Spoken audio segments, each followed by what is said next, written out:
আওয়ামী লীগের অনেক প্রভাবশালী নেতা পালিয়ে গেছে, সর্বশেষ ওবায়দুল কাদের করিনাকে পালিয়ে গেছে। আমরা সবাই জানতাম যে সেই যশোর ক্যান্টনমেন্টে লুকিয়েছিল। ৬২৭ জনকে আমাদের সেনাবাহিনী আশ্রয় দিল। তার মধ্যে হঠাৎ করে বলল যে ৬২১ জনকে তারা ছেড়ে দিয়েছে। এই ৬২৭ জন কারা? কিভাবে গেল? আপনাদের সম্মতি ছিল কিনা? আপনারা এই ব্যাপারে কোন অনুসন্ধান করেছেন কিনা? আপনাদের বিশ্লেষণ, আপনাদের পর্যবেক্ষণ কি? না, পুরো বিষয়টা আসলে হয়েছে আমাদের গভর্নমেন্ট টেক ওভারের আগেই। আমরা তো এই গভর্নমেন্ট টেক ওভার করেছে ৮ই অগাস্ট রাতে। তার আগেই আপনি ৩-৪ দিন গিয়েছে, ওই সময় আসলে এই ঘটনাগুলো ঘটেছে। তো ফলে ওইটার মধ্যে কিছু অস্পষ্টতা আছে। আমরা চেষ্টা করছি পুরো ডিগ আপ করতে, কি হয়েছিল, কারা কারা আদৌ আশ্রয় নিয়েছে কিনা, কারা কারা আশ্রয় নিয়েছে, কি ঘটনাটা কোথায় যে শেষ হয়েছে, এগুলো জানার জন্য। কিন্তু ওই যে আমি বললাম যে ঘটনাটা ঘটেছে হচ্ছে ৫ থেকে ৮ তারিখের মধ্যে, যেই সময় আসলে আমাদের জুরিসডিকশনই ছিল না। আমরা তারপরেও পুরনো দেখছি। আর একটা জিনিস, এই সময় কোনো পুলিশও ছিল না। শফিক ভাই ৫ থেকে ৮ তারিখ টোটালি মিসিং ইন অ্যাকশন ছিল।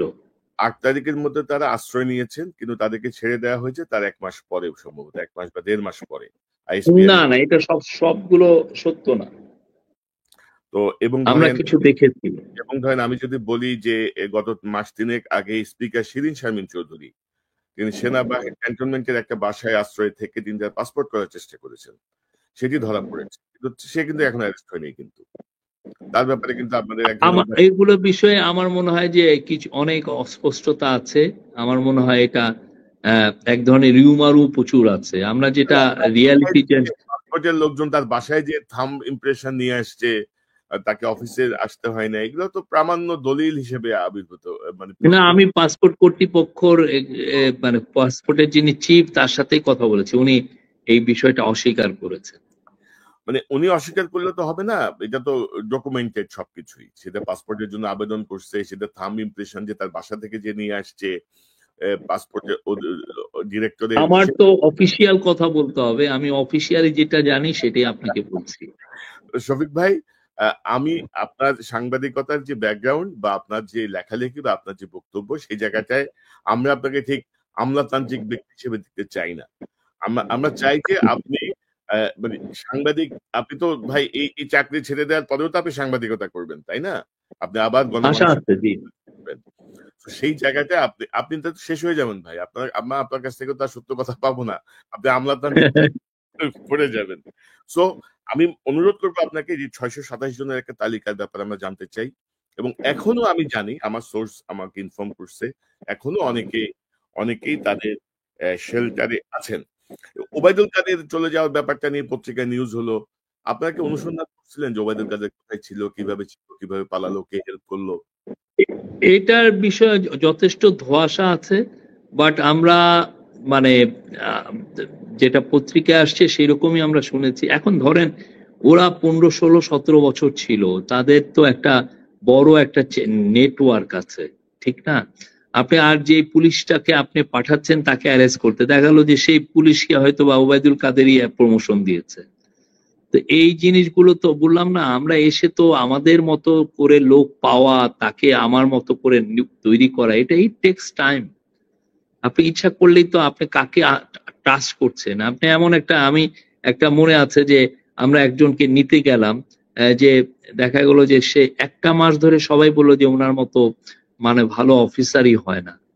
যেই হচ্ছে তারপরে যখন তাকে অ্যাপয়েন্টমেন্ট লেটারটা দেওয়া হবে, দেখা গেল যে তার হাজার হাজার ছবি বের হচ্ছে, ধরেন আওয়ামী লীগের লিডারদের সাথে টুঙ্গিপাড়ায় সব জায়গায়। তাহলে বোঝা গেল যে উনি আসলে ওদের ক্লোজ ছিলেন। এত তো ছবি, একটা দুইটা মানুষের ছবি থাকতে পারে, হ্যাঁ, এত তো ছবি থাকার কথা না।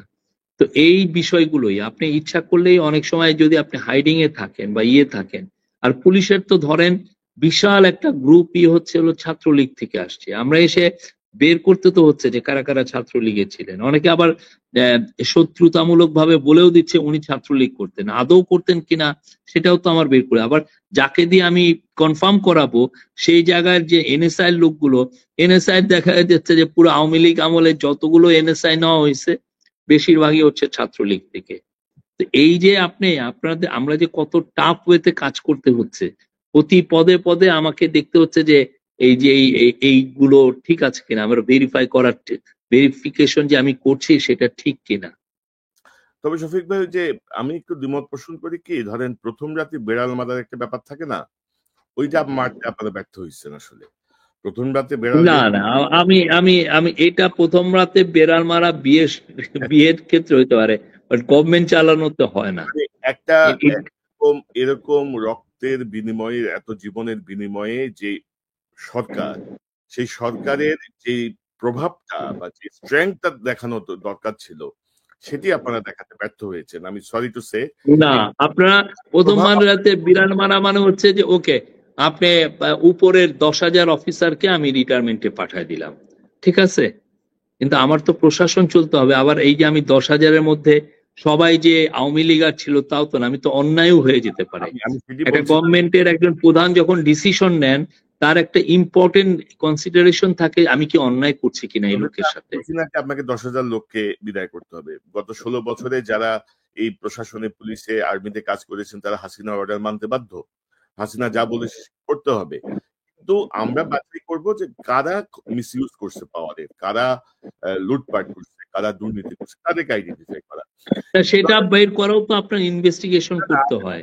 তুরস্কের দিকে তাকান, আপনি সিরিয়ার দিকে তাকান, মানে ওইখানে অ্যাডমিনিস্ট্রেশন চলে নাই, ওইখানে ওইখানে কি দুর্বৃত্তদের শাস্তি দেওয়া হয়নি? কঠোরভাবে দেওয়া হয়েছে। তো আপনাদের এত মানবিক বোধ, আপনারা এত, মানে আপনারাই আসলে কনফিডেন্স পাচ্ছেন না, আমার যেটা মনে হয় আর কি। না না না, এটা ভুল। উনি professor Yunus very strong leader.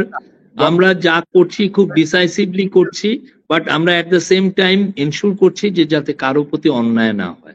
Professor এটা খুব ইম্পর্টেন্ট একটা বিষয়। আপত্তি নাই, আমি বলছি ওনার বাইরে যে উনি যাদের উপর নির্ভর করছেন তাদের কনফিডেন্সের যথেষ্ট অভাব। আপনারা প্রথম রাতে যে বাড়িটা দেওয়া দরকার ছিল সেটি দিতে পারেন নাই। সিরিয়ায় আসাদের দল নিষিদ্ধ, প্রতিদিনই 1-2 জন করে এক্সিকিউশন হচ্ছে, কঠোর শাস্তি দেওয়া হচ্ছে। তুরস্কের অবস্থা আপনি আমার থেকে ভালো জানেন, এরদোগানের সেই অভ্যুত্থানের পরে কি হয়েছিল। বাংলাদেশে আমরা দেখছি তার সম্পূর্ণ বিপরীত অবস্থা।